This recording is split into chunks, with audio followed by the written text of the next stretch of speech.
What's up, YouTube? Welcome to BLC Part 3. Dad! Oh yeah, it's probably good. Dad! There you go. Hey everybody, welcome to Mayfield Fitness.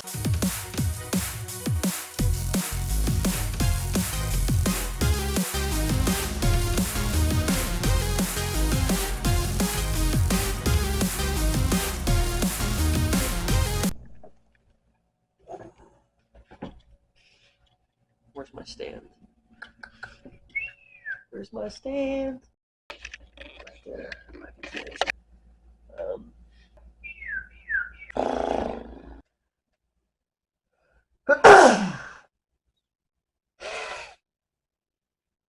Apologize. Allergies. Welcome to BLC Part 3. Number one thing we're going to talk about. Let's talk about the schoolhouse. Schoolhouse. Let's talk about the schoolhouse. Schoolhouse is probably the cleanest and the best well-designed schoolhouse I've ever been to for the BLC in Santa Fe, New Mexico.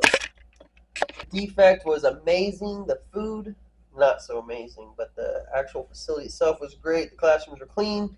They were warm because it snowed 18 out of the 22 days we were there. Let's talk about the barracks. So, for this BLC and Santa Fe, New Mexico, we had to stay in barracks that we had to pay for. And I don't know if that's typical for most National Guard schools, but we had to pay. I think it was $22 a day. It wasn't too bad. The only thing I didn't like was we had open showers for the men's. I can't speak for the women. I don't know because obviously I didn't go in their barracks. But we had 2 open bays for showers, and I'm pretty sure there is a new memo out that says that you have to have at least a divider in between each shower head.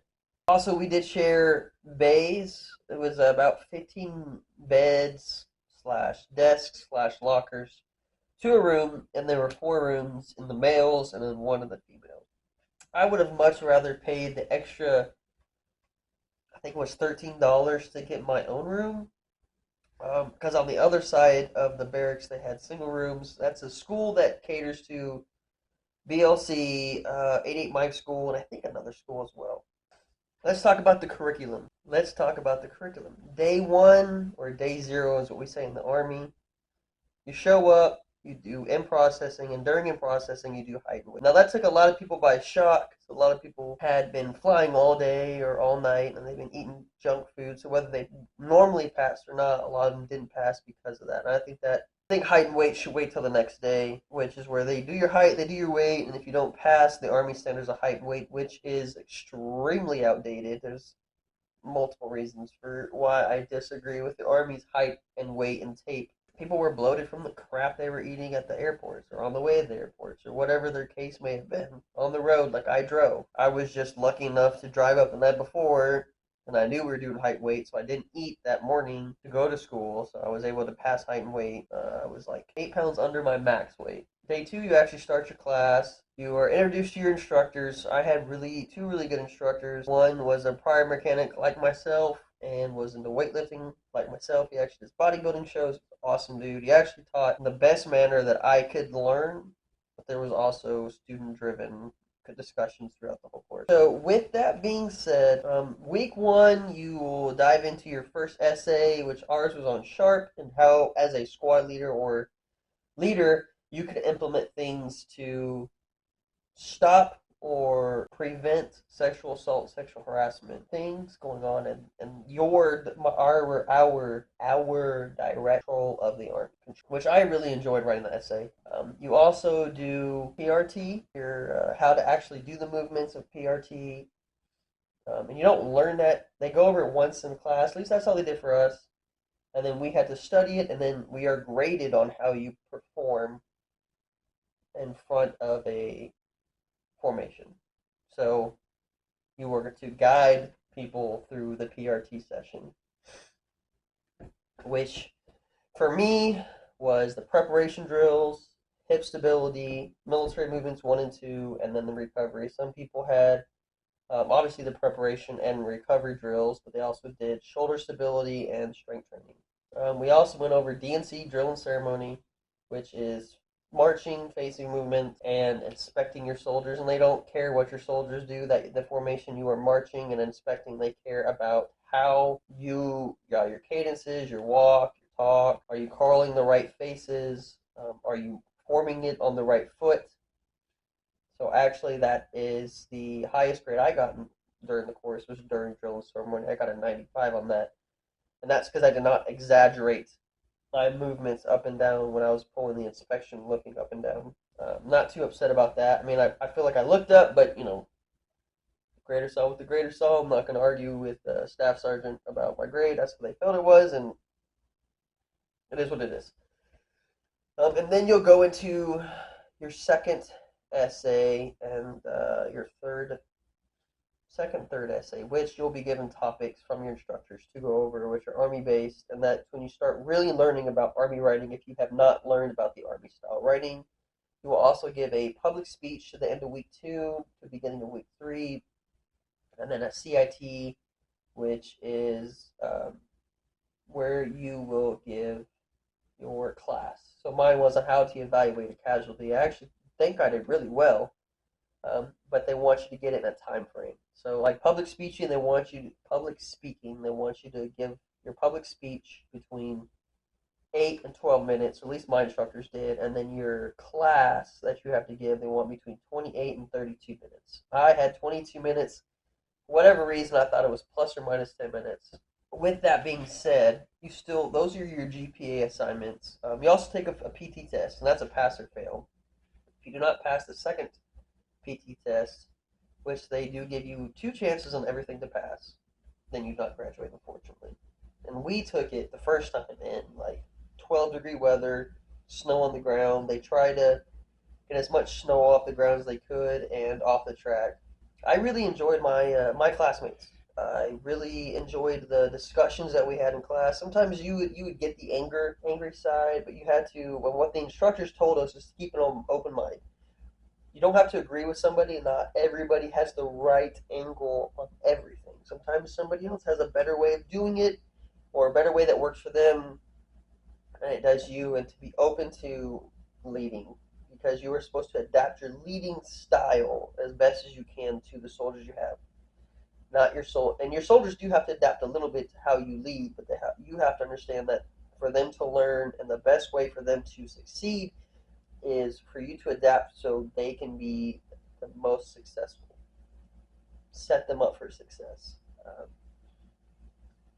going to talk about a few of my classmates. I'm not going to drop any names. The two soldiers I sat next to, really young, both 21, both very, very smart. One was a female, one was a male, and they are the future of the Army. Whether they're gonna watch this, and whether they believe it or not, they are not the only two. A lot of the younger guys, younger men and women that were in my class, or all of them, all of the young ones, are the future of the U.S. Army, U.S. National Guard, U.S. Reserves. And then the people like me who've been in a while, we're kind of in the present. We were the future leaders years ago, but most of us have been leading for years. We just finally got the chance to go to the school and prove ourselves, and hopefully put rank on soon and be the leaders that we're supposed to. Well, we're already the leaders we're supposed to be, but have the rank for what we're doing. The Army has a hard time about keeping certain people in certain positions, and that's a lot to do with leadership, and it's the good old boy system which doesn't work at all unless you're in the good old boy system. Every time we did a class discussion, it was very insightful. I learned something new every day. I learned something new about the people every day. I think my class was the best and most well-rounded group in all the platoons in the whole company there.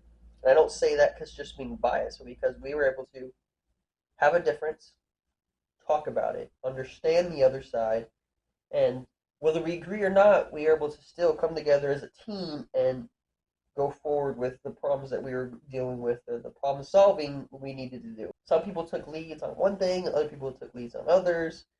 and we were able to work as a team. We were also the only class that graduated with 100%. We graduated with 100%. So everybody that went with my platoon graduated, which was awesome. We have one guy, and when he was doing PRT, everything he had to do was overemphasized. So um, he would just scream, "Exercise, 1, 2." Very smart guy. He's going to A&M for finance. Hopefully, for the job he just applied, he's going to apply for after this next semester. He gets it. I'm really excited for him. We also had some soldiers that are older like me, and one of them actually knew one of the old NCOs that used to be part of my unit before he retired. So we got to bond over that. A lot of them are working in South Texas like I do, so we bonded over that. There was guys that work in a similar field that I do, whether they were drivers or operators, war mechanics. It was great. It was great. We had personalities from all over the country combined, and it was a real melting pot where we could all get along, joke, make our dark humor military jokes, and nobody get offended. And if somebody did get offended, we corrected on the spot, and that was automatically off topic, off limits. We couldn't talk about it. They did have a gym there. I thought it was good for a schoolhouse gym. I was impressed. It had everything you needed for military and for like regular fitness stuff too. I didn't take videos and pictures there. I mean, we took pictures, and I will probably throw some up at the end of this video. But we didn't. I didn't take videos there. I wanted to focus on school. I wanted to focus on passing. I wanted to focus on helping my other classmates pass as well. And I also didn't know how the schoolhouse would feel about me filming it. I didn't want to get in trouble, and I didn't want to get them in trouble. I didn't want to get anybody. I didn't want anybody to feel uncomfortable with me filming. So that was 22 days I took off from filming, and hopefully you guys like this. If you guys have any more questions, let me know. Shoot me a message. Shoot me TikTok. Not TikTok. So get on TikTok. If you guys have any questions, let me know. Put in the comments. Don't forget to subscribe, like, share the video, show your family. I had a lot of fun. I feel like I learned a lot, and hopefully people learned from me, and I was able to be not just a fellow soldier or a fellow leader or a leader or a mentor, but I was able to be also a friend of some of these people. Amazing, amazing people. I mean, we had 3 people from active duty. Or well, in my platoon, we had 1 person from active duty, 2 reserves, and the rest were guard. We also had a lot of the Texas National Guard. We had 1 person from Kentucky that was reserves, another person that was from Alabama also reserves. Both of those extremely smart people, also very motivated, which is something that gives me pride that we still have people that want the Army to be better. Everything's moving forward. We want it to be better. So I'm just rambling. Hopefully, this video isn't 27 minutes long, but have fun. Watch the video. Appreciate the time. I'm out. You've got mail. You've got mail.